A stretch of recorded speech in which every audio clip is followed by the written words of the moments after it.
A seccional da Ordem dos Advogados do Brasil, Seção São Paulo, por sua comissão do acadêmico e da acadêmica de Direito, tem a honra de recebê-los para o webinar Como lidar com o luto, que conta com o apoio das comissões de Ação Social e Cidadania e de Cultura e Eventos da OAB São Paulo. Este evento compactua com os Objetivos de Desenvolvimento Sustentável da ONU. Agradecemos e saudamos as autoridades que compõem essa mesa virtual, os participantes e todos aqueles que contribuíram com a campanha do agasalho. Para conduzir a abertura oficial deste evento, anunciamos a doutora Adriana Cecílio, presidente da Comissão do Acadêmico e da Acadêmica de Direito da OAB São Paulo. Doutora, a palavra é sua.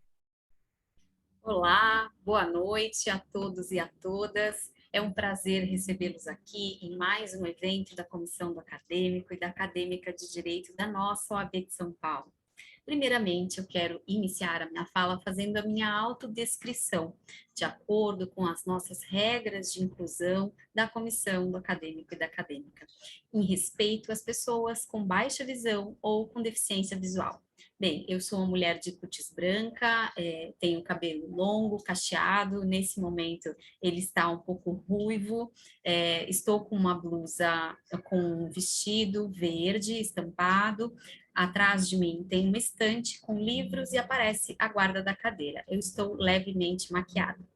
Bem, é um prazer recebê-los aqui mais uma vez e dizer da importância deste núcleo, da importância deste trabalho. Esse tema, que infelizmente é tão necessário no momento que nós estamos vivendo, ele não teria outro espaço para ser tratado no âmbito da OAB. Nós, na comissão do acadêmico, desde o início pensamos na realização desse trabalho, neste olhar para as dificuldades que são próprias e que são de foro íntimo de cada uma das pessoas, porque nós entendemos que para os acadêmicos e acadêmicas que estão ingressando em um curso de direito, na verdade, eles estão entrando em um novo universo, em um mundo completamente diferente. Eu sempre digo para os meus alunos e alunas que iniciar o curso de direito é como começar a assistir um filme. Você tem que começar a conhecer os personagens, saber como eles falam um dialeto diferente do seu, você tem que ter modos e posturas diferenciadas que são próprias daquele ambiente. E tudo isso, às vezes, esbarra em algumas fragilidades que nós temos, em alguns obstáculos internos que nós temos. E esse espaço de cuidado que nós construímos na CAD foi pensando em você, pensando nessas situações em que você se depara com obstáculos internos que podem refletir na sua vida acadêmica, na sua vida profissional. E aí, para desempenhar esse trabalho que é tão especial e tão importante, nós convidamos a Denise, que é uma psicóloga competentíssima e tem feito um trabalho brilhante à frente do núcleo de apoio emocional. Quero aqui deixar o meu abraço à Denise que está aí enfrentando uma série de questões delicadas, de questões pessoais, mas também enfrentando um mestrado que não é para qualquer um dar conta de escrever uma dissertação e continuar com os seus compromissos profissionais e prestar esse trabalho, gente, que é importante que a gente diga, é um trabalho voluntário. Ninguém que está aqui recebe um tostão sequer da OAB, nenhum de nós. Então, tudo que nós fazemos é voluntário. Então, quero agradecer muito a Denise, porque ela se vale da sua expertise profissional para poder organizar esses eventos e sempre contribui muito, de forma muito produtiva, em todos os eventos que nós já realizamos. Então, quero dizer aqui da minha felicidade, eu digo, ó, estar na OAB, por vezes, é muito desafiador, mas também traz recompensas muito especiais, como belas amizades. Aqui eu quero dizer que, para além de uma excelente profissional, antes de ser uma excelente profissional, é um ser humano maravilhoso que eu tenho a alegria e a felicidade de poder chamar de amiga. Então, eu agradeço muito a Dê por este trabalho E quero agradecer também a doutora Daniele, que está aqui conosco, aceitou o nosso convite, um convite tão, né, tão duro para falar sobre um tema tão difícil, tão árido, mas que ela, de forma brilhante, com certeza, vai conseguir conduzir essa conversa de uma maneira leve, de uma maneira agradável, porque é uma situação que, infelizmente, todos nós estamos sujeitos a passar, e, aliás, quero aqui fazer, não posso me esquecer de mencionar, nós como comissão, né, nós sempre nos colocamos como uma família, nós passamos por um processo, nós estamos passando por um processo de luto nesse momento. Há muito pouco tempo nós perdemos uma das nossas membros da comissão, uma jovem brilhante, a Kathleen, e deixo aqui o meu abraço aos familiares, o meu abraço a todos os nossos membros da comissão do acadêmico e da acadêmica, que eram amigos muito próximos dela, e nós estamos todos vivendo esse processo que é um processo muito difícil para todos nós, né? Perder uma pessoa tão jovem, 19 anos, de uma forma completamente absurda, porque até então a gente realmente não sabe o que afinal aconteceu. A notícia que nós tivemos é que talvez tenha sido um infarto, uma menina de 19 anos, é muito difícil, uma menina brilhante,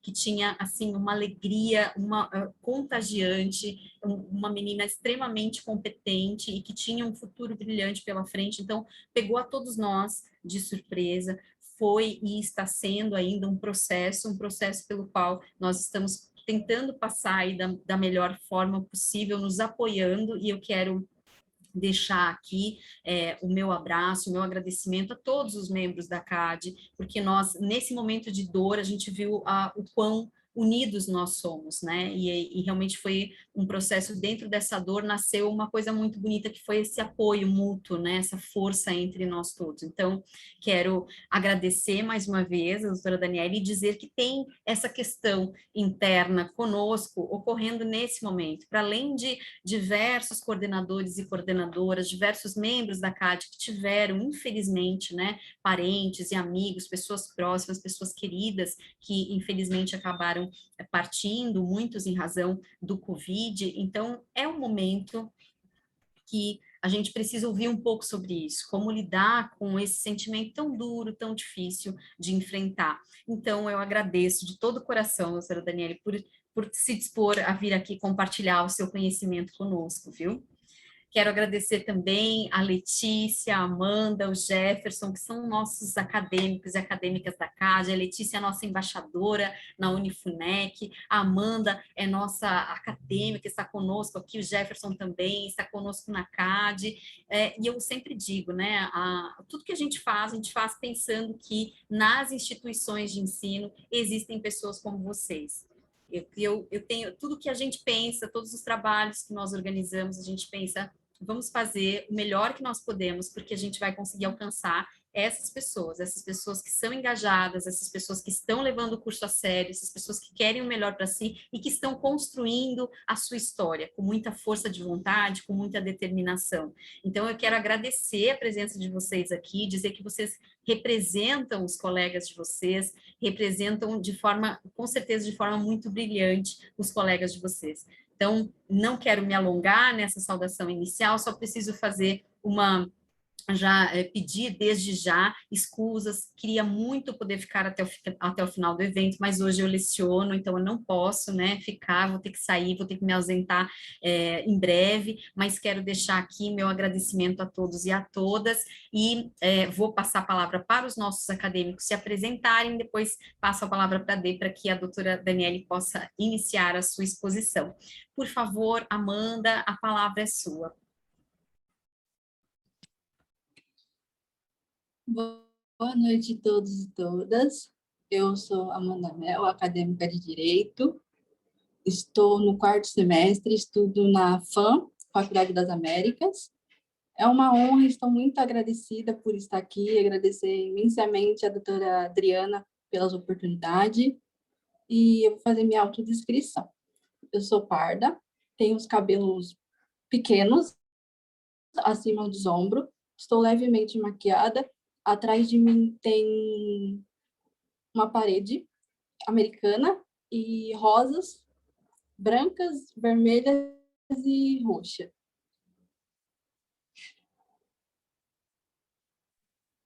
Boa noite a todos e a todas. Eu sou o Jefferson Bruno, estou atualmente no segundo semestre na Faculdade Estácio de Santo André. Quero agradecer a oportunidade de poder fazer parte do CAAD, de poder estar aqui nessa noite, ainda mais num tema bem delicado, e a gente sabe da importância que esse evento tem para toda a nossa sociedade. Muito obrigado. Boa noite a todos e a todas. Muito obrigada, doutora Adriana, pelas palavras. Meu nome é Letícia, eu sou acadêmica do 10º semestre do Centro Universitário de Santa Fé do Sul, Unifunec, e eu sou de cutz branca, com os cabelos com mechas, loiros. Atrás estou em ambiente de escritório, atrás de mim uma prateleira de livros. E eu gostaria de agradecer a todos os presentes, cumprimentar a mesa virtual, e eu passo a palavra à doutora Adriana. Muito obrigada, obrigada Amanda, obrigada Jefferson, obrigada Letícia. Quero também aproveitar para parabenizar a Letícia, que foi aprovada em um dos mais difíceis exames da história do exame da ordem. Então, parabéns, Letícia. Letícia que é uma guerreira. A Letícia tem 2 filhos pequenos e faz um trabalho belíssimo à frente da célula da CAD na sua instituição. Então, Letícia, parabéns, querida. Muito sucesso na sua vida, que eu tenho certeza que será uma trajetória maravilhosa, uma trajetória à sua altura, viu? Obrigada, querida. Bom, então, quero agora passar a palavra para a Denise, para que ela apresente a nossa expositora, que estamos todos ávidos para ouvi-la, doutora Daniele. Denise, a palavra é sua. Boa noite a todas e todos, né? Eu, como a Adriana me apresentou, sou Denise. Queria, primeiramente, cumprimentar a mesa, tá? Em especial a nossa presidente, a doutora Adriana Cecílio, com quem eu também tenho uma relação muito estreita, não só de trabalho, não é mesmo, Adriana? E queria dar boas-vindas à Amanda, o Jefferson e a Letícia, né, por vocês estarem aqui conosco, né, pela primeira vez, pelo menos no núcleo emocional, e dar os parabéns à Letícia por essa vitória, porque isso é uma grande vitória, né? E também gostaria de apresentar a colega, né, a doutora Daniele Pinheiro.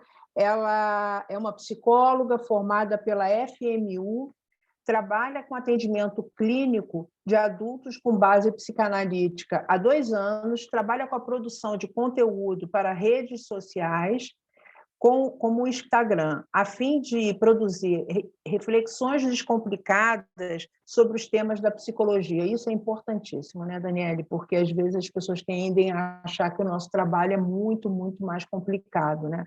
Tem um pouco de complicação, mas nem tanto. Faz parte do Chá com a Gente, que é um programa mensal de podcast, que aborda também temas variados de psicologia e de forma dinâmica. Eu vou agradecer muito a presença da Daniele, a presença de vocês que estão nesse momento online conosco. Tenho certeza de que a gente vai ser de bastante proveito esse tema, como todos, mas por conta, exatamente como a Adriana colocou, esse momento tão especial que nós, infelizmente, perdemos uma acadêmica, né? Mas, como disse a Adriana, nós estamos vindo há muito tempo com essa questão do luto, né? Em relação, inclusive, à pandemia. Então, de alguma forma, mesmo que não tenhamos perdido alguém, de alguma forma ficamos enlutados em relação às demais famílias, né? Então, eu, como terapeuta de família, sempre fico muito assim, empática, principalmente com essas famílias das pessoas que se foram, né? Não vou mais me delongar, vou passar a palavra para a Daniele, que vai fazer a sua apresentação. A palavra é sua, Dani. Olá, pessoal, boa noite. Vou fazer minha autodescrição também, então. Sou uma mulher de 27 anos, minha cútis é branca, meu cabelo é preto, bem curtinho, e o fundo em que eu estou é totalmente branco. E agora, queria primeiro agradecer vocês pelo convite, por toda essa recepção, e parabenizá-los também pela organização desse tema, porque se a gente precisa lidar com alguma coisa, o primeiro passo é trazer para mais perto, né? Se aproximar disso, entender o que acontece, quais são as características disso. Então, achei muito pertinente para o momento que a gente está vivendo mundialmente, né? Mas também pelo que vocês me contaram agora, esse momento em grupo, né? Nesse grupo de vocês formado. Eu vou compartilhar com vocês a minha tela, porque eu montei uma apresentação para nortear a nossa reflexão. Acho que vai ser importante. Só um minutinho que eu vou compartilhar.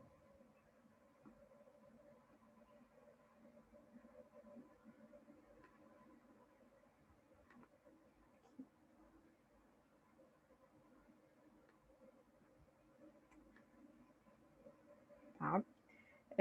Nesse primeiro slide a gente tem o nome do tema de hoje, né, que a gente vai conversar, e eu queria abrir essa discussão, essa reflexão hoje, falando sobre a importância da gente se aproximar desse tema, que agora que está ganhando um pouquinho mais de espaço para a gente falar sobre, mas o quanto ele foi evitado, o quanto ele foi distanciado do nosso convívio, e o que faz com que a gente tenha dificuldades, como a gente nota agora, né, que muitas pessoas estão apresentando, de lidar com essa situação.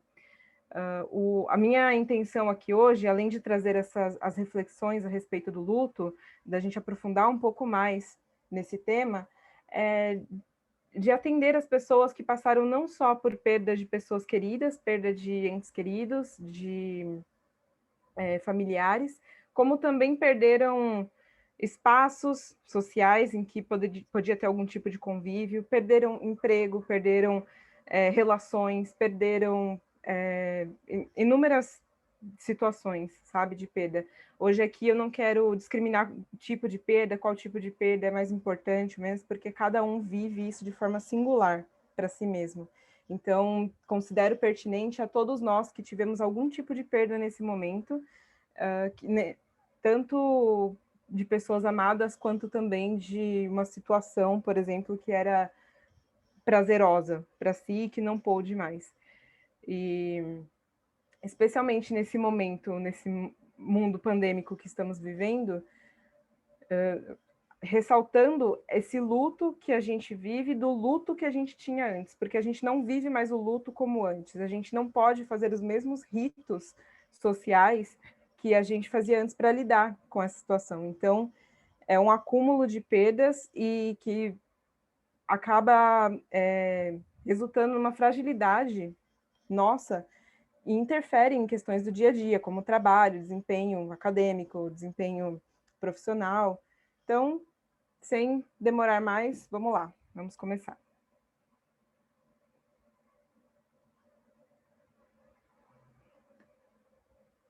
Bom, eu trouxe aqui para a gente esse vídeo, esse GIF, essa arte virtual, porque eu acho que representa muito bem os nossos contatos, as nossas relações.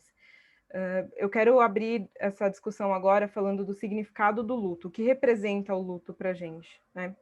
E para falar sobre luto, a gente precisa falar da nossa relação com as pessoas e com as coisas que perdemos. Nesse vídeo, nessa arte, é muito interessante essa representação visual de como aqui a gente tem dois corpos que eles se encontram e se entrelaçam, né? Então, partes de um estão entrando no outro e partes desse outro também entra em mim. Isso significa as nossas relações, como nós inseridos na sociedade em que estamos, nos lugares, nas comunidades em que estamos, nos relacionamos e nos entrelaçamos com as pessoas. E quanto mais íntimos esses laços, quanto mais profundos, mais entrelaçamentos, mais partes de nós estão ali e mais partes desse outro também estão sendo trocadas aqui. E o luto é um processo que começa a partir desse rompimento. Então, é como se esse entrelaçado fosse rompido de repente, de forma que algumas partes fiquem em nós, desse outro, e algumas partes de nós também são perdidas com essa pessoa ou com essa situação. E esse processo de luto começa a partir desse rompimento e termina no momento em que é possível se reorganizar e direcionar essa energia dessa relação para outra pessoa ou para outro objeto com relação àquilo que foi perdido. Só que entre essas duas etapas, o momento do rompimento até o momento da reorganização para a capacidade de se relacionar novamente, existem vários processos psíquicos, várias etapas em que a gente vive, que são tarefas mesmo porque a gente precisa cumprir, a gente precisa viver cada uma dessas partes para conseguir viver um luto saudável e nos reorganizarmos pessoalmente, tá? E queria discutir também agora a ideia de fim que a gente tem, porque quando a gente fala a respeito de luto, de perdas, principalmente em filmes, eu acredito que a maioria aqui já deve ter visto algum filme com essa temática, sobre personagens que se depararam com o momento da própria morte, em que, de repente, começaram a se mexer para fazer várias coisas que estavam paradas, coisas que adiaram. Um dia eu vou fazer. E aí, de repente, se depara com um prazo de vida, e aí começa a se movimentar, começa a usar o dinheiro que estava guardado, fazer coisas que estava deixando para fazer mais para frente, a viver a vida da forma que fosse mais proveitosa possível. E essa ideia de fim, ela está ligada a muitas coisas. Tem muitos momentos em que o fim, ele nos proporciona esse estado de se deparar com a qualidade das coisas e o sentido que as coisas têm para nós. Então, vou dar um exemplo para ficar mais claro, tá? Quando a gente, além dos filmes, né? Quando a gente se depara com a morte de uma pessoa próxima, de uma pessoa querida, parte desse processo é rever como era a qualidade dessa relação, como era essa interação, o quanto eu poderia ter feito mais, o quanto eu fiz. Então, o fim coloca em xeque qual é a qualidade da relação que a gente tem com as pessoas e com as coisas que perdemos, né? Como o emprego, por exemplo. O que eu poderia ter feito, ou a ameaça de um fim, por exemplo, né? Uma advertência que está relacionada a uma possível demissão. Faz com que a gente faça um processo de reavaliação daquela relação que a gente tinha com o emprego, com o quanto a gente estava se doando para aquilo e o que a gente pode fazer para melhorar. Essa ideia do fim, ela é muito bem compreendida, por exemplo, pela área de publicidade, porque você já deve ter reparado que em algum site que você entrou para fazer compra, uma das estratégias de publicidade é usar aquele reloginho no canto da tela, do canto de compra do produto que você escolheu, que você está pensando se vai comprar ou não, com um prazo. Aproveite essa promoção que acaba em tantos minutos, né? Em tantos minutos você tem frete grátis. E isso move as pessoas, faz com que elas tomem uma decisão mais rápido, faz com que elas avaliem e não adiem aquela situação, aquela decisão. Esse é um exemplo de como essa ideia de fim, como a possibilidade de ter prazo para alguma coisa, faz com que a gente se mova, faz com que a gente tome decisões e dê o nosso melhor, e faça aquilo meça o sentido daquilo para nós mesmos. Enfim, então, acho importante ressaltar isso, e depois, mais para frente, a gente vai voltar um pouquinho nessa discussão. Tá? Aqui eu trouxe um trechinho de um livro que eu acho muito importante. Não dá para falar de luto sem falar dessa obra, produzida pela doutora Ana Cláudia Quintana Arantes. Chama-se A Morte é um Dia que Vale a Pena Viver. É um livro muito interessante, que fala desse tema de uma forma tão...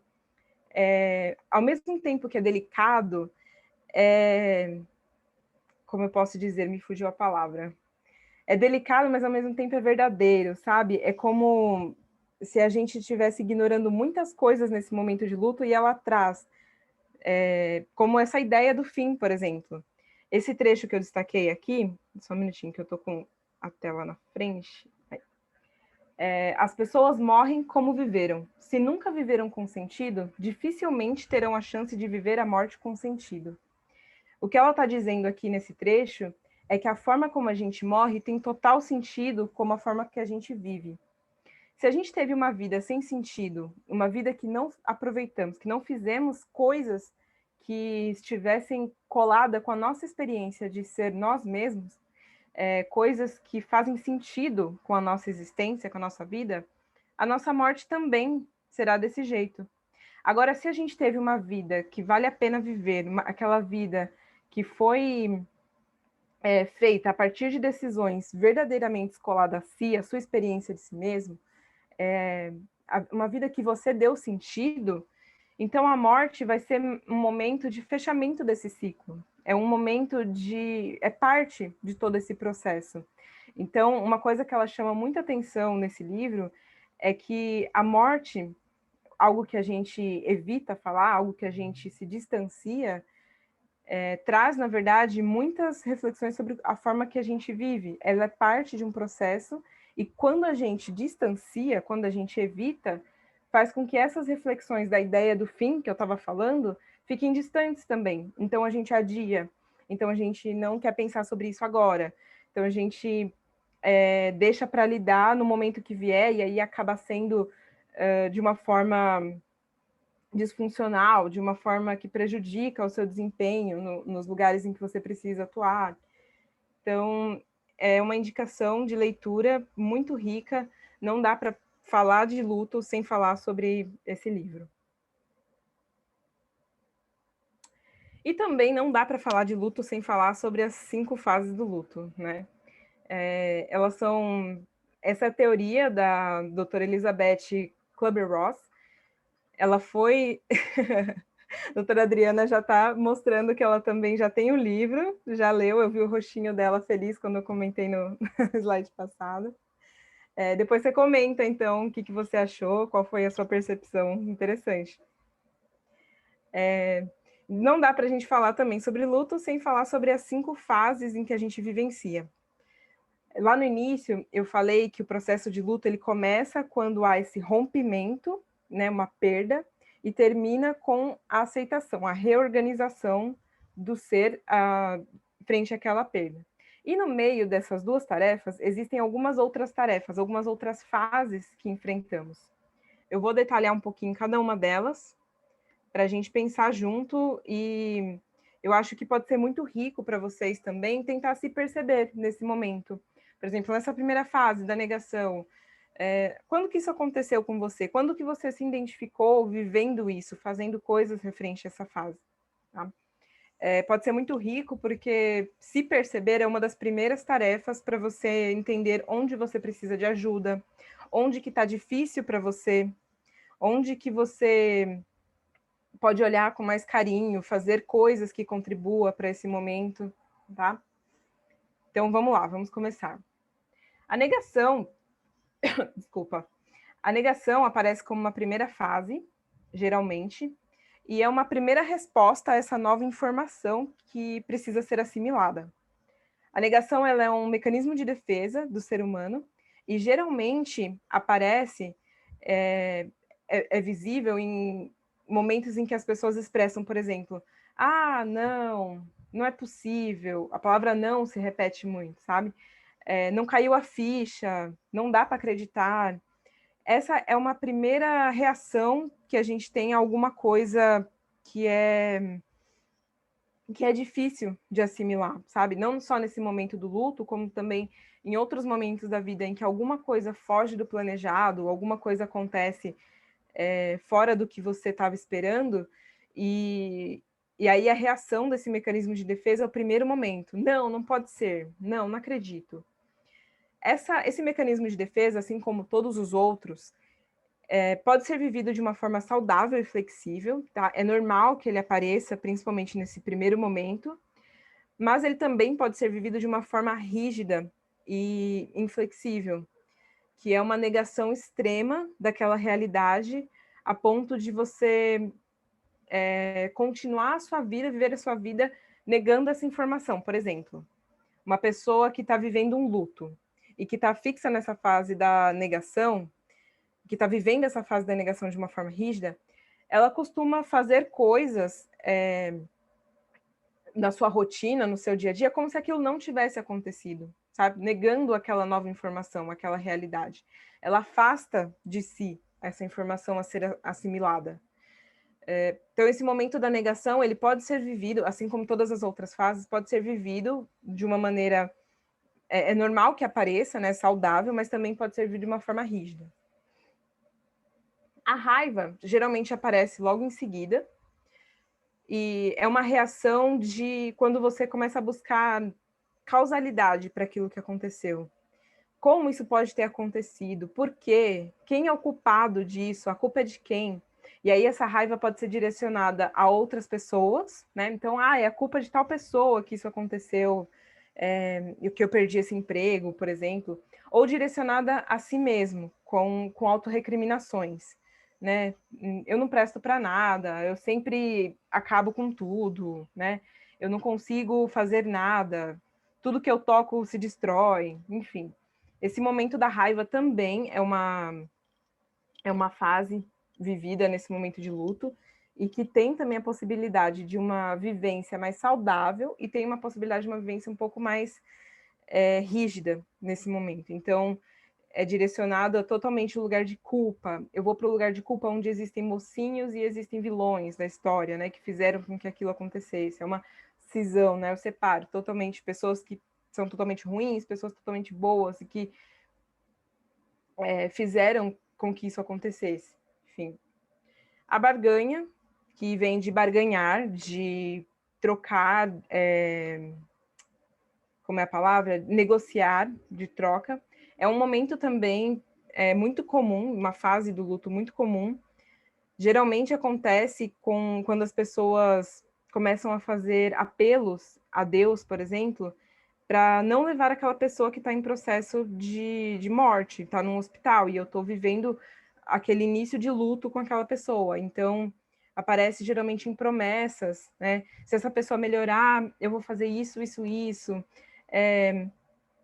Se essa pessoa for mesmo, então que seja com o menor sofrimento possível. É uma tentativa de reverter essa informação que está chegando. Uma tentativa de dar conta dessa reação, que também é muito comum.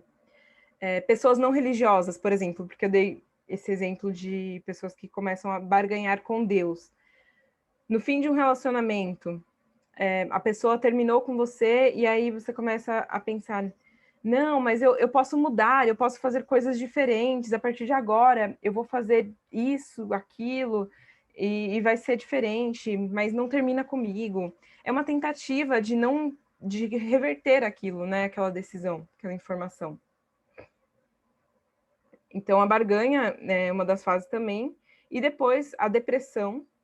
E aqui eu acho super importante a gente diferenciar essa depressão, que é vivida como uma fase do luto, da depressão transtorno depressivo. Tá?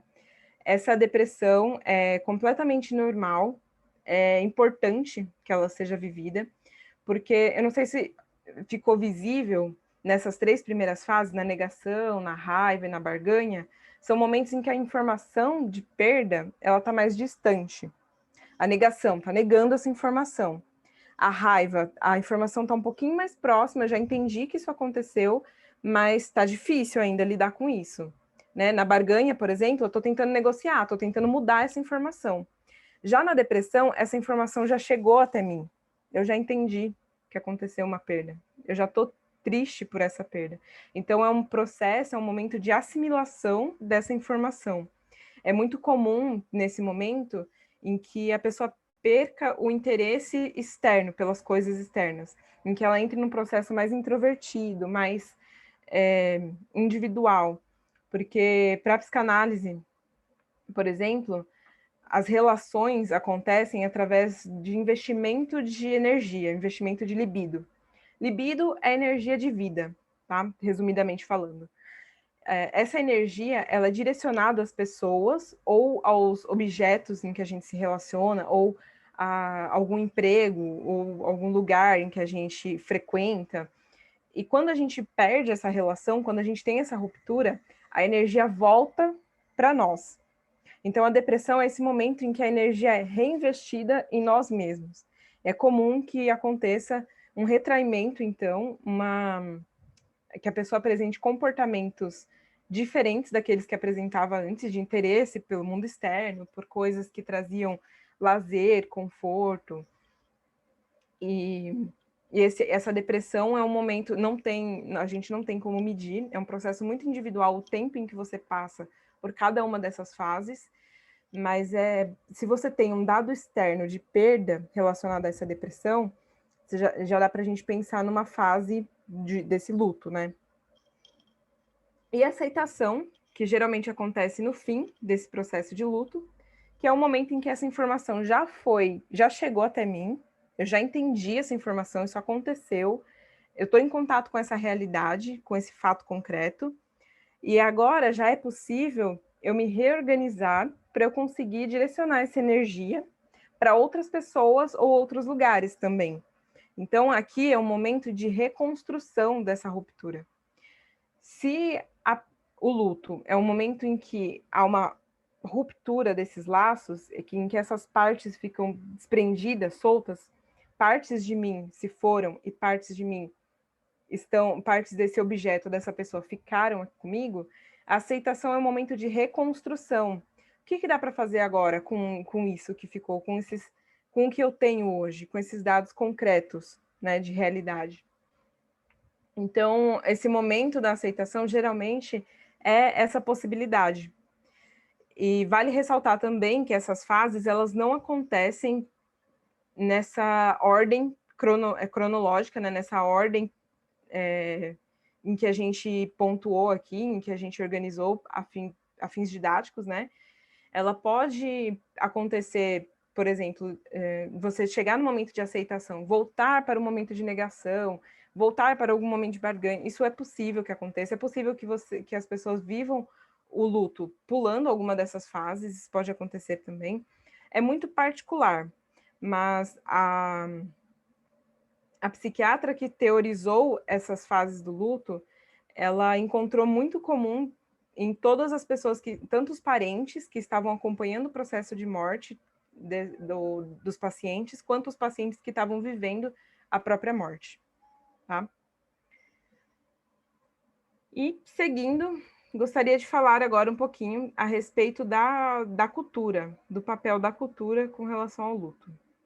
Vou só tomar uma água, um instante.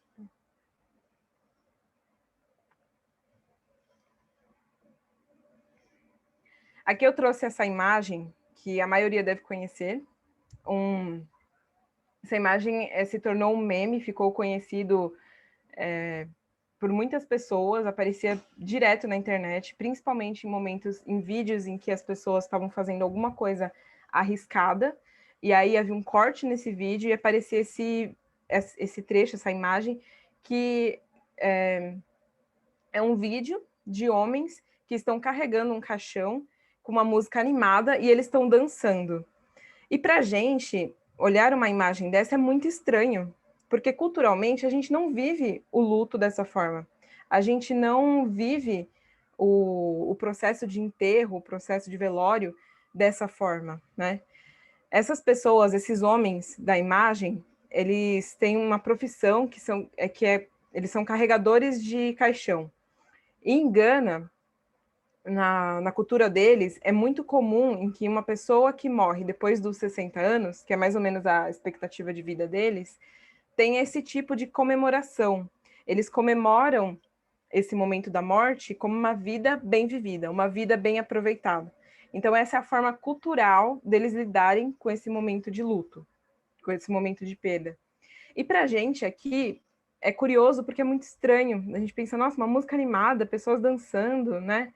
Comemorando, e isso acabou se tornando meme por causa dessa diferença, né? E qual a relação da cultura com o luto, né? Por que é diferente em alguns lugares? Será que a cultura influencia a forma em que a gente vive o luto? Eu queria trazer para vocês 2 experiências pessoais que eu passei com relação ao luto, que foram muito similares, mas com algumas características diferentes. E isso eu estou falando, assim, de viver um enterro, por exemplo, no interior de São Paulo, e viver um enterro aqui, mais para o centro de São Paulo, onde eu estou nesse momento. Quando eu perdi a minha avó, que morava no interior de São Paulo, foi a primeira vez que eu tive um contato com a forma como eles lidavam com o processo do luto lá no interior. O velório dela foi feito em casa, então o caixão dela ficou dentro da sala da casa dela, toda a família estava reunida naquele lugar, e alguns familiares estavam se dispondo a cozinhar, a fazer café, então eles estavam servindo as pessoas ali ao redor, conversando sobre a pessoa, né, em si, a minha avó, no caso, características dela, história, contando histórias sobre ela. E essa é a forma que lá no interior eles vivem esse momento do luto, porque como antes a informação demorava para chegar, esse momento de fazer o velório, de estar velando o corpo, era o tempo dos familiares mais distantes chegarem, poderem participar daquela reunião familiar, com relação a essa perda, né? Poderem compartilhar entre os familiares, as pessoas que conheciam a pessoa perdida, como uma ajuda mútua, né? Como um carinho. Então, essa é uma forma muito comum e peculiar, porque é diferente da gente aqui, mais para o centro, em que já existe uma instituição que faz esse lugar, que promove esse lugar para o velório, né? Em que, por exemplo, se você quiser comer também, vai ter uma cantina ali do lado, os parentes vão estar todos reunidos em volta do caixão também. Então, tem pouca diferença. E qual a relação, né, dessa forma de viver o luto com como a gente vive? Essas tarefas, esses ritos do velório, do momento do enterro, dos carros acompanharem o carro que está levando o caixão, de não poder entrar, eu lembro que isso ficou muito marcado para mim, não pode entrar com outra cor no cemitério que não seja preto, porque significa respeito àquela pessoa. Todos os comércios por onde a gente passava com o carro, eles fechavam em respeito à pessoa que estava sendo velada. Então, todos esses ritos, eles são formas concretas que nos ajudam a viver internamente o processamento dessa informação. Então, o momento de velar o corpo é também um momento de assimilação daquela informação, né? É um momento em que os familiares podem buscar apoio uns nos outros, né? Em que eles se reúnem. Era muito comum comentarem, nossa, que triste momento, né? Mas que estranho também todo mundo se reunir nesse momento tão triste, né? Todo mundo se mover nesse momento, e no resto do ano, no resto dos dias, né, que são vividos, é muito difícil isso acontecer de novo, essa reunião das pessoas. Então, esses ritos culturais, eles nos ajudam a cuidar dessas tarefas psíquicas que a gente está fazendo também internamente para lidar com o luto. E quando que a gente precisa de uma ajuda profissional? Quando que o luto demanda uma ajuda externa para ser processado?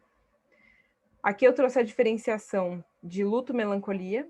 É um conceito trazido numa obra de Freud, Luto e Melancolia, um dos seus livros, em que ele teoriza uma outra saída para o processo de luto, né? Uma outra possibilidade. O luto, aqui, numa visão psicanalítica, como eu disse anteriormente, é um momento em que essa energia investida no outro, na relação, ela retorna para si mesma. E é natural que isso aconteça, é um processo individual e que deve ser respeitado, deve ser vivido nas suas mínimas etapas, momentos. No luto, aqui, há o momento da depressão, como a gente descreveu nas fases, há um momento de desinteresse pelo mundo externo, e na melancolia também. Só que a diferença é que na melancolia há uma perca do interesse por si, pelo mundo externo e por si mesmo também. Na melancolia aparecem algumas recriminações feitas a si mesmo. Então, aquela raiva é direcionada a si e há o que a gente chama na psicanálise de delírio de pequenez. É uma visão que a pessoa tem de si mesma como inválida, como não... aquele momento que eu descrevi em que a pessoa começa a pensar, tudo que eu toco eu destruo, tudo que acontece comigo é porque eu não tenho capacidade, é porque eu não tenho valor nenhum. Esse momento da melancolia, essa possível saída para o luto, né, esse possível caminho também a ser feito, ele é um pouquinho mais complicado, porque a ideia de uma perda, você perdeu um objeto concreto, mas você perde algo com esse objeto também, e não se sabe o que é, qual é essa parte de si que foi perdida e que era essencial para você, para sua autoestima, para sua experiência de você mesmo. Então, nesse momento da melancolia, se a pessoa está vivendo uma perda por esse caminho, é importante que ela tenha uma ajuda profissional para lidar, porque, por exemplo, uma pessoa que está nesse processo e faz recriminações a si mesma, ela não tem ajuda, ela não recebe ajuda se alguém chega e contradiz o que ela está dizendo. Não, você não está falando a verdade, né? Não é assim, não é verdade, você tem valor sim. Então, ela não recebe ajuda se ela é recriminada dessa forma. Por isso que requer uma ajuda profissional, que tenha conhecimento a partir desses processos. E vale ressaltar também que a ajuda profissional não é indicada só quando o luto é complicado, tá? Qualquer um que esteja vivendo luto e que queira, por exemplo, viver um processo de terapia, também vai se beneficiar bastante. Então, não é só quando o luto é complicado, tá? Então, essas tarefas do luto, elas podem demorar um pouquinho mais, elas podem ficar um pouquinho mais difíceis de lidar. E uma pessoa olhando de fora vai te ajudar a observar o que está acontecendo, quais são as questões pessoais que estão envolvidas nesse processo que você está vivendo, que acabou ficando mais difícil. E a partir disso você consegue pensar no que dá para você fazer de cuidado consigo mesmo. E como que é uma elaboração saudável do luto, né? Como acontece o luto de forma saudável?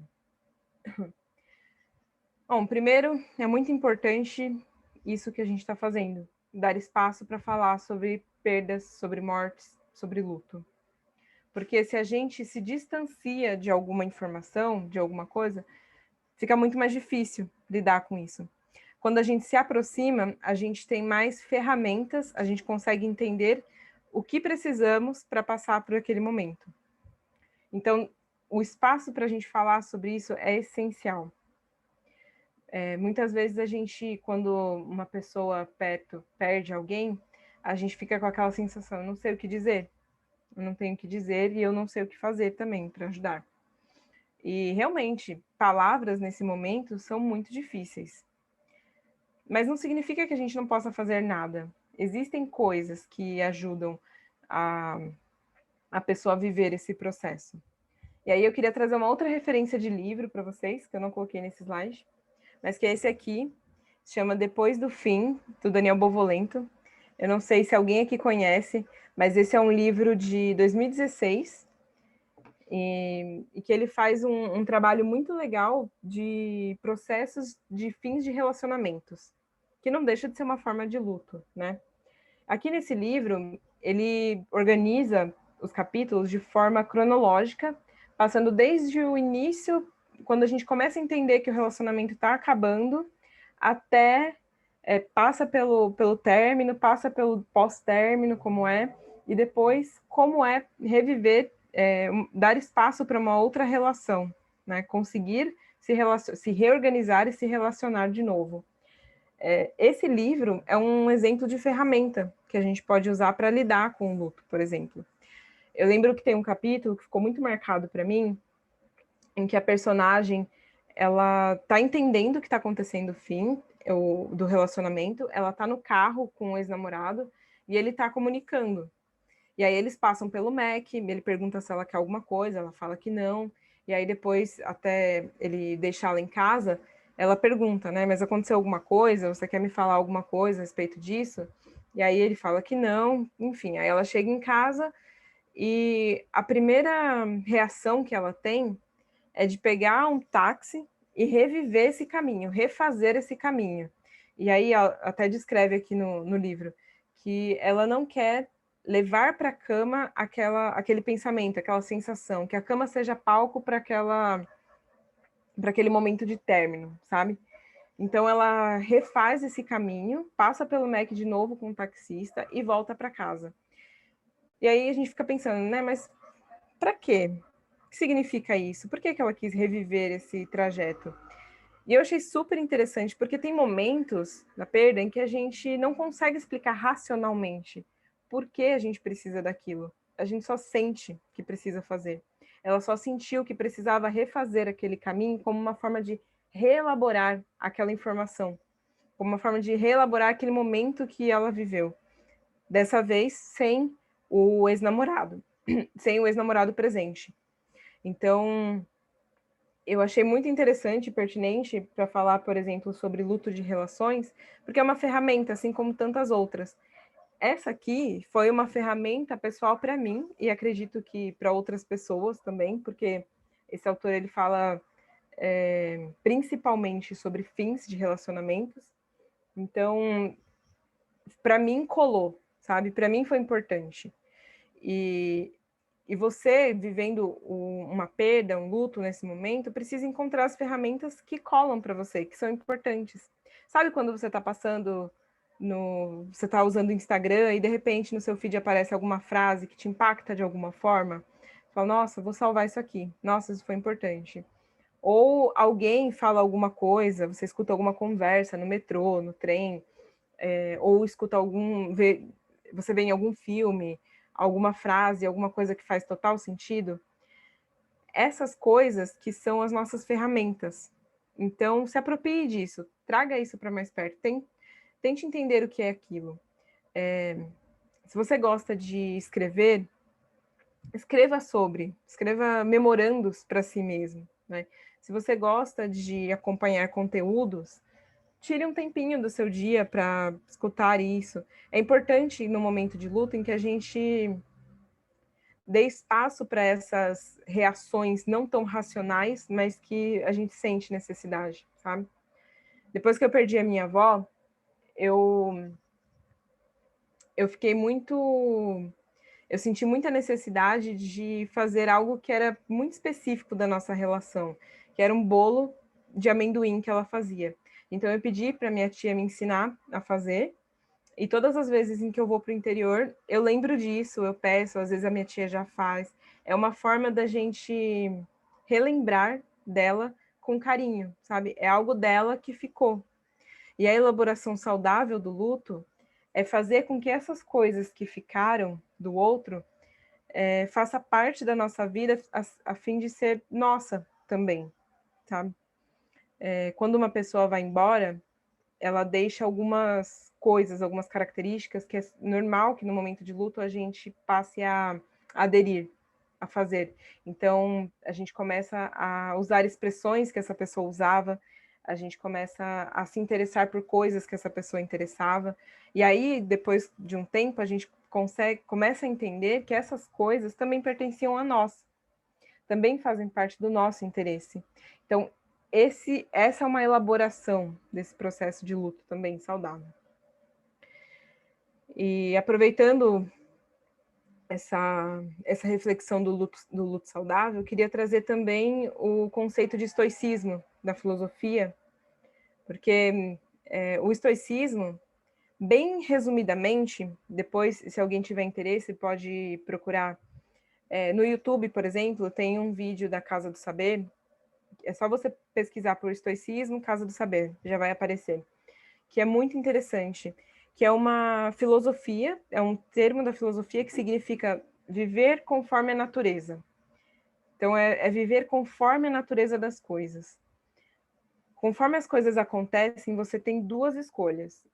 Viver negando a forma como as coisas são, a natureza das pessoas e das coisas, que o natural é um ciclo de nascer, viver e morrer, ou você pode viver abraçando essa natureza. Se você escolhe viver negando isso, a natureza das coisas, você escolhe gastar energia para tentar modificar aquilo. Você vive em prol de tentar mudar aquilo ou de negar aquela informação do ciclo da vida, de como as coisas acontecem. E aí você despende muita energia que poderia estar direcionada para outras coisas, para as outras relações que trariam muito mais prazer, por exemplo. Mas é uma escolha.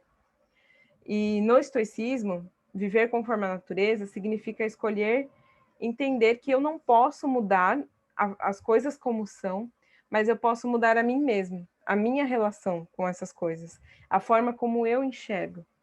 Eu posso enxergar o fim, a morte, como um processo, um ciclo, uma parte de um processo, de um ciclo. Um fechamento de um ciclo de vida, né? Então, quem sentir interesse, dá uma pesquisada, eu acho muito interessante, pode ser uma ferramenta também de como lidar com esse momento, como lidar com situações, dados de realidade que são tão dolorosos, tão difíceis de ser assimilado. E podemos falar sobre morte com as crianças? Pensando em todas essas tarefas, imagino que vocês tenham se colocado nas situações, né? Tenham imaginado como é viver cada uma dessas fases, desses processos para você. E como é com as crianças? Será que a gente pode falar sobre? Será que é da mesma forma que é para nós? Nós podemos e devemos, cada vez mais cedo, dar espaço para que as crianças possam viver a morte como um processo natural da vida, como parte, porque isso vai fazer parte da vida dela em algum momento, assim como faz parte da nossa. Todos nós temos a certeza que um dia iremos morrer. Então, é importante que a criança tenha espaço para expressar o que ela sente a respeito de uma morte e com alguém, com algum adulto. E para isso, para a gente dar espaço para que ela viva e expresse esses sentimentos, precisamos ter isso bem elaborado em nós. Precisamos nós mesmos ter passado também por essas tarefas do luto e entender aquilo que é importante e até dar modelo para essas crianças, porque elas buscam muito modelo no adulto, né, de como viver esse momento, né?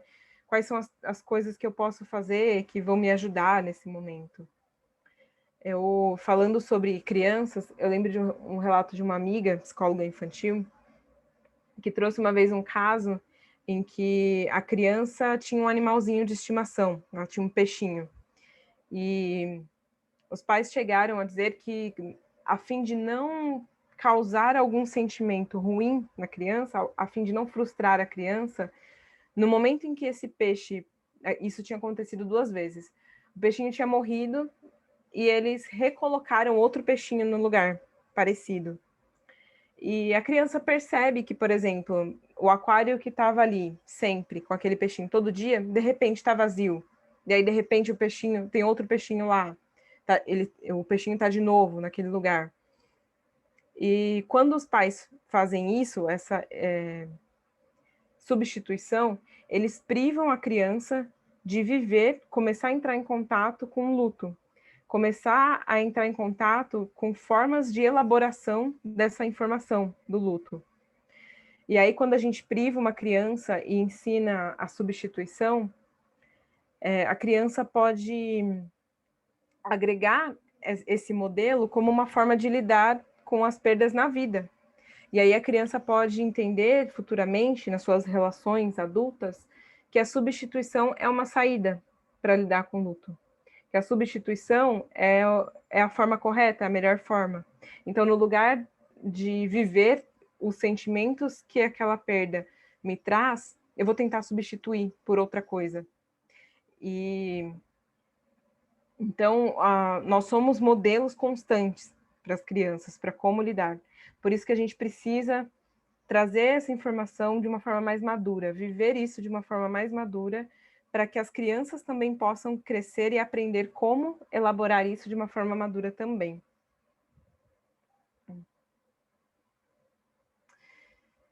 E pensando nessa... Dani, dá licença. Oi. Você tem mais ou menos, consegue finalizar em 10 minutos? Sim, eu estou finalizando. Ah, maravilha. Tá bom?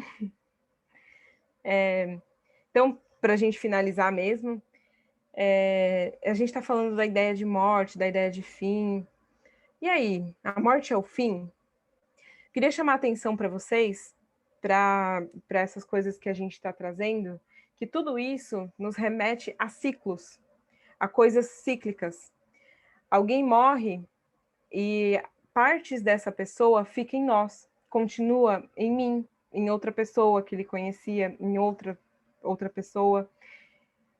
Essa pessoa morre fisicamente, mas o que ficou do seu corpo volta de alguma forma, em algum momento, para a natureza e se transforma. Aquela matéria se transforma em outra coisa.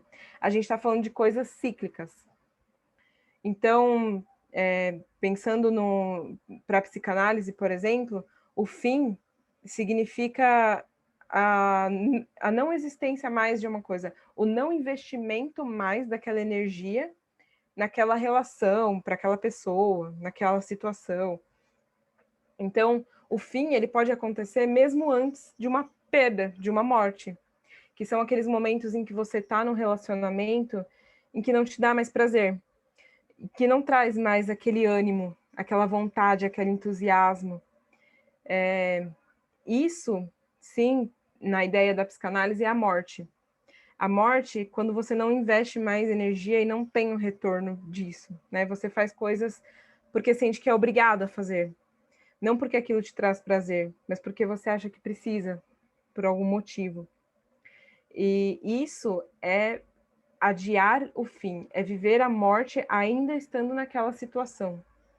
Então, eu queria separar essa ideia aqui, nessa finalização, de morte e de fim das coisas, porque tem coisas que são cíclicas, que é parte de um grande ciclo natural, e tem coisas que acabam mesmo antes da gente romper uma relação, o contato com aquilo.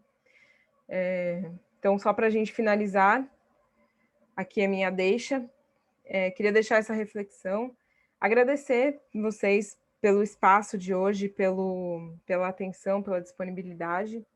Quero deixar aqui o meu contato, caso alguém queira trazer alguma dúvida depois, queira conhecer um pouquinho mais do meu trabalho, enfim, essas são as informações de contato.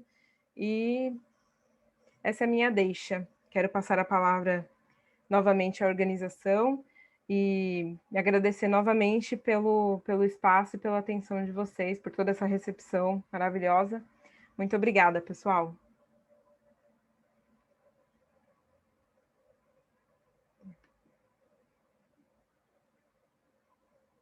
Obrigada, Dani, pelas palavras, foi fantástico. Não vou ficar falando muito, vou deixar mais para os acadêmicos e acadêmica, o acadêmico e as acadêmicas perguntarem, passar as perguntas das pessoas, que eu percebi que tinha bastante gente levantando algumas questões.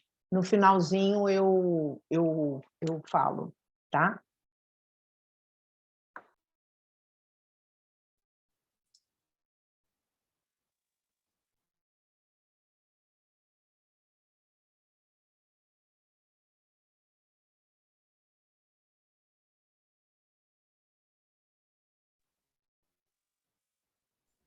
Acho que a Amanda deu tá um pouquinho travada, né, a internet. Está ouvindo, Amanda?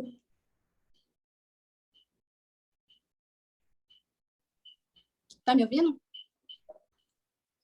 Ó, nós temos aqui uma pergunta da Sofia Arraes, que ela fala quanto tempo dura, né, o luto pela morte. E ela compartilha uma experiência, né, que ela perdeu a irmã há 25 dias e não sabe como lidar com o sobrinho de 12 anos que ficou órfão. Se a doutora Daniele pudesse responder. Claro, claro. Bom, primeira pergunta dela, né? Quanto tempo dura? É muito difícil para a gente falar a respeito de tempo, né? Porque é muito individual esse processo para cada um. Quando a gente fala de um processo de luto em que precisa de ajuda profissional, ou que está sendo vivido de forma complicada, a gente pode se orientar nesses momentos das fases, né? Em qual fase que você está vivendo? Se você está vivendo isso de uma forma muito rígida, está difícil desprender de uma dessas fases, né? De uma dessas características que esse processo de luto traz.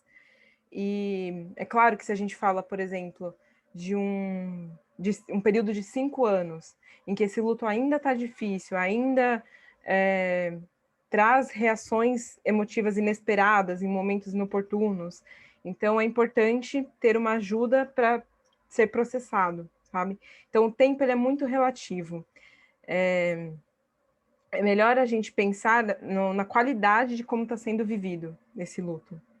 E aí, imagino que seja muito difícil mesmo, né? Viver esse luto e ainda ter uma criança para ajudar a lidar com esse luto também.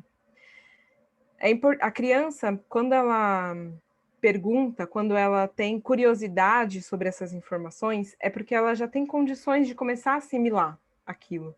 Então, é importante que você não prive as crianças das informações, é claro que trazendo numa tradução que ela possa entender, que ela possa ter acesso, né, aos poucos a essa informação, mas se permitir também compartilhar. Eu também não estou bem, eu também estou compartilhando com você desse processo, desse momento. Eu entendo como é em você, eu estou vivendo em mim também. Isso é super importante, porque nesse momento você abre espaço para a criança trazer também as suas emoções. Doutora, obrigado por sua resposta. O Marcos, ele pergunta sobre quais os riscos de não se viver o luto. Muito bom, boa pergunta. Esse não viver o luto, ignorar o luto, pode implicar em várias formas de apresentar, por exemplo, comportamentos não adaptativos. Não viver o luto, por exemplo, quando pensando na ideia das fases, né, da negação, é um momento em que você está afastando aquela informação de você. E isso significa afastar um dado de realidade, não estar em contato com essa realidade. Então, não viver o luto de uma forma adequada, de uma forma respeitosa para si mesmo, pode trazer consequências do tipo você ter dificuldade em estar em contato com a realidade, acesso de emoções em lugares inoportunos, como, por exemplo, eu estou trabalhando e, de repente, eu tenho um acesso de raiva, de repente, eu tenho um acesso de choro, de muita tristeza. Se você não dá espaço e se permite viver esses sentimentos em algum espaço, eles vão acabar aparecendo em algum outro momento em que não é o apropriado, em que você não vai ter um respaldo, um cuidado, sabe? Então, esses são os riscos de não viver um processo de luto. Brilhante. Doutora, aqui o Marçal Rogério perguntou se você não acha que a parte das religiões contribui para que colocamos a morte em um lugar tão complexo. Sim. Com certeza. Existem, como a gente estava falando na parte da forma como a cultura influencia, como a gente lida com o luto, né? Existem, por exemplo, culturas como a do meme que eu trouxe, da imagem dos carregadores de caixão, da forma como eles comemoram, em que ajudam que esse processo seja muito mais leve, seja muito mais acolhedor, sabe? E algumas outras culturas já que evitam falar muito sobre, que tem muitos ritos, por exemplo, que não tem explicação. Você tem que usar preto, porque senão essa pessoa não vai conseguir se desprender e passar para outro lugar, ir para o paraíso, ela vai ficar presa aqui na Terra. Você não pode, por exemplo, se divertir, você tem que viver esse momento do luto sem sair, sem ter contato com amigos, né? E a pessoa acaba se sentindo até culpada quando, por exemplo, de repente se vê dando risada. Nossa, mas eu tô, né, vivendo esse processo e tô aqui me divertindo, dando risada. Então, a cultura tem total influência e é por isso que a gente precisa abrir cada vez mais espaço para falar sobre isso. E no momento em que a gente perde a forma como a gente vivia o luto, que era presencialmente, reunir com familiares, se reinventar e recriar formas de lidar com esse luto, formas de viver esses processos. Obrigada pela resposta, doutora. Eu tenho uma pergunta. Eu perdi o meu irmão há 6 anos. E eu tinha uma outra profissão, e desde então eu resolvi entrar para a faculdade de Direito, esse ano eu me formo. Eu vi isso como uma terapia, me ajudou muito, para que eu não entrasse em uma depressão. Isso seria uma reconstrução da ruptura? Sim, sim. Porque a ideia de fim da morte de alguém coloca em xeque a forma como a gente está vivendo. Ela nos coloca de frente a como a gente está fazendo as nossas escolhas. E, às vezes, perder alguém nos faz refletir também sobre a nossa vida, sobre como a gente está vivendo. E aí vem aquela ideia de como a gente lida com o fim, sabe? Que aí a gente toma consciência da qualidade de vida, da qualidade das nossas relações, a vontade, a ânsia de aproveitar as coisas. Então, isso pode sim ser uma reorganização, uma forma que você encontrou de homenagear, por exemplo, essa perda, esse parente que você gostava, que você tinha uma aproximação, e fazer disso, transformar a sua dor em alguma beleza, em algo positivo para a sua vida, em algo que te acrescenta e que tem sentido. Porque, no final das contas, isso a autora do livro A Morte é um Dia que Vale a Pena Viver, ela traz muito como referência. A vida não tem sentido, no final das contas. A gente procura sentido, a gente procura explicações, mas o sentido é a gente que dá, é a gente que coloca na vida. Então, pessoas buscam, por exemplo, algumas respostas religiosas, outras pessoas não se abraçam, não abraçam tanto a religião, mas abraçam a outras filosofias de vida, modo de vida. A vida, para mim, faz sentido se for viajar, se conectar com pessoas, conhecer outros lugares. A gente dá sentido para a vida. Então, eu acredito que possa ser, sim, uma elaboração saudável dessa perda, transformação dessa perda em algo positivo para você. Doutor, obrigado pela resposta. Quero aqui agradecer por ter participado, né, junto com todos, agradecer a mesa. Uma dúvida minha, doutora, quais são os primeiros passos para a gente recomeçar após o luto? Como lidando com a situação? Quais são os primeiros passos mais recomendados para uma pessoa voltar ao normal, à vida normal? Certo. Bom, primeiro, acho que o respeito pelo processo, né, de luto. Porque se você, naquela ideia da criança, né, que foi ensinada a substituição, se você busca uma substituição para aquela perda no momento, você atropela esse processo e não se permite viver essas etapas, né? A assimilação dessa informação, o reconhecimento do que é meu, o que é do outro, o que faz parte da minha vida, o que já não faz mais sentido para mim, que já não dá para estar aqui. Então, é importante ter tempo para se respeitar desses momentos, se perceber, né? Se entender. Isso, o processo de terapia ajuda muito, porque você para 1 hora semanalmente, 50 minutos, 40, 30 minutos, para você se perceber, entender o que está acontecendo internamente e se aproximar disso é um primeiro grande passo. Acredito que não seja possível dar outros passos além antes desse momento. Nós já estamos nos encaminhando para o final e eu agradeço, né, a todos os envolvidos na organização do evento, em especial a doutora Denise, a doutora Daniele pela disponibilidade. Nós temos mais um comentário aqui da Cristiane, que ela diz que ela teve um caso recente na família e quando recebeu a notícia, um neto de 5 anos estava com ela. E que ela acabou levando ele ao velório e ele perguntou, né, por que a pessoa estava dormindo e ela explicou. E aí nos comentários ela disse que foi criticada em relação a deixá-lo participar, né? Qual o posicionamento da doutora em situações como essa? Essas críticas que aparecem, né, essas pessoas que criticam, elas revelam uma própria fragilidade em lidar com esse tema, né? Nesse exemplo em que a participante cita, fica nítido que a dificuldade de entrar em contato com o tema não é da criança, e nem da pessoa que está explicando para a criança. São dessas pessoas que estão criticando. Porque se torna muito difícil, até perturbador, ver outra pessoa lidando com aquela situação, se para mim é um tabu, sabe? Se para mim é algo que não deve ser falado, que, né, eu não tenho ferramentas internas para lidar com isso.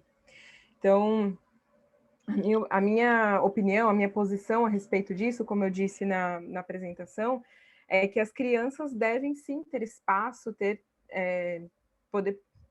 devem poder participar do luto, do velório, do momento culturalmente desculpa, apareceu um bichinho, do momento cultural em que a gente faz para viver um luto, porque ela está inserida nessa sociedade, né? Ela faz parte de tudo isso. Então, essa é a minha opinião. Obrigada pelo comentário também.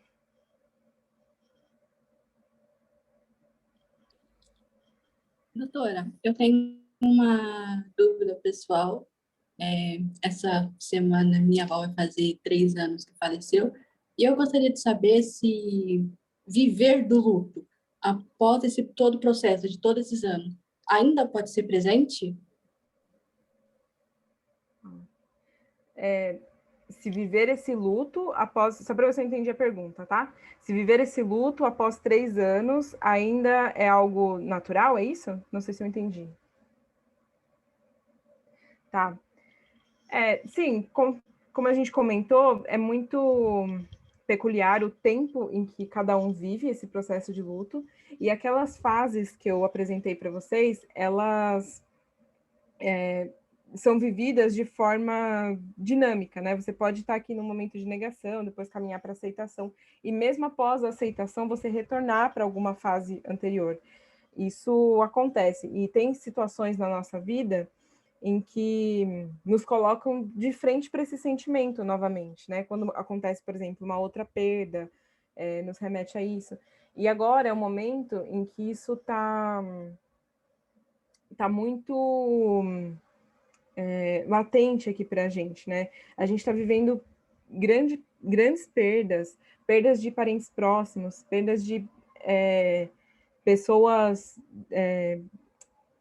de famosos em que a gente costumava acompanhar, e essas perdas, são vários lutos que a gente está vivendo ao mesmo tempo, né? Então, a gente está vivendo o luto de tudo isso, a gente está vivendo o luto da nossa própria maneira de viver o luto, isso natural que traga um estado de mais fragilidade e nos relembre e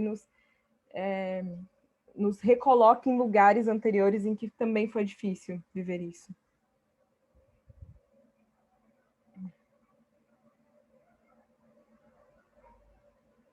Bom, primeiramente eu quero muito agradecer a Daniele pela disposição de falar de um assunto tão delicado, mas eu queria me desculpar porque eu não me autodescrevi, né? Eu tenho a pele branca, o meu cabelo grisalho, está na transição do louro para o grisalho, ainda o meu cabelo é médio. Eu estou com um vestido vermelho, e que é estampado. Eu estou sentada numa cadeira no escritório, e atrás de mim tem um armário marrom e uma prateleira com livros, tá? Mas eu queria agradecer imensamente a presença dos nossos acadêmicos, da nossa embaixadora, de que vocês falaram muito bem, né? E eu li um pouco aqui o que todo mundo comentou, todo mundo está te parabenizando muito, Daniele, dizendo que foi uma pauta muito necessária, né?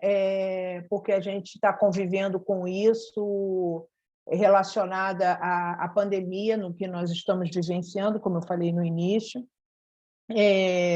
Gostei muito da forma delicada e tranquila com que você abordou um assunto tão denso, né? Para algumas pessoas, tão especial e tão complicado.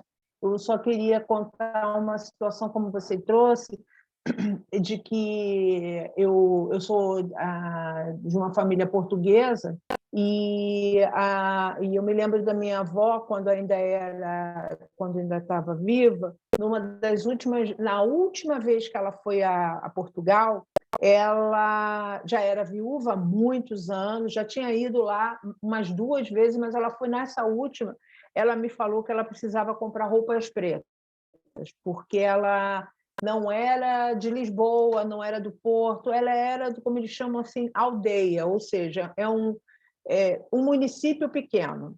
E aí ela falou que no local, na localidade dela, as viúvas, um dia viúvas, nunca mais se casavam, não se recasavam, e também nunca mais tiravam preto. E a minha avó, ela não tinha mais roupa preta. Minha avó usava roupinha floridinha, fundo branco, azul, enfim. E aí ela teve que comprar assim, um pequeno armário que ela pudesse colocar o tempo inteiro roupas escuras ou um cinza muito escuro para ela utilizar no espaço de tempo que ela teria que ficar lá.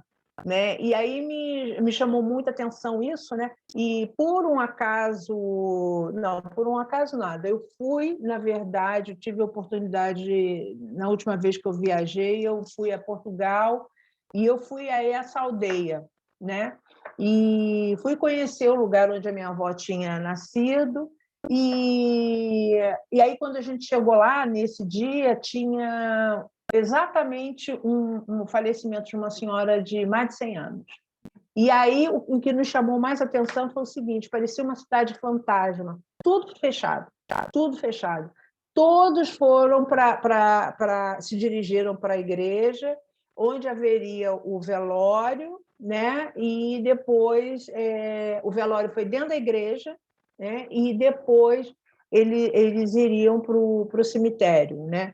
Então, assim, realmente cada um de nós, cada local tem uma maneira específica de como lida com a morte, né? E eu penso que nos locais assim que são mais de interior, rurais, essa situação vivenciada por você com a sua avó normalmente é desse jeito, né? Que foi diferente do meu lado, porque minha avó morava no Rio de Janeiro, eu sou carioca, e aí a gente fez o velório todo dentro do cemitério, né? Uma coisa completamente diferente do que foi, né? E então acho que essa é uma das coisas que a gente e eu gostei muito dessa questão do o luto não ser só sobre a perda da morte, né? Mas os vários lutos porque a gente vem passando, inclusive desde o início da pandemia, não só pelas mortes, mas pelas perdas de relação, perdas financeiras, né? Então, as pessoas estão vivenciando vários momentos de luto, tá? Não quero me alongar mais, eu queria mais uma vez agradecer a presença de todos e todas nesse dia. Foi muito importante vocês estarem aqui. Convido vocês a ficarem atentos aos próximos programas relacionados ao núcleo de apoio emocional e vamos em frente, e cada um lidando hoje com um aprendizado tão importante, tão rico da Daniele, aprender a lidar com os nossos lutos mesmo, né? E ver o que a gente pode fazer.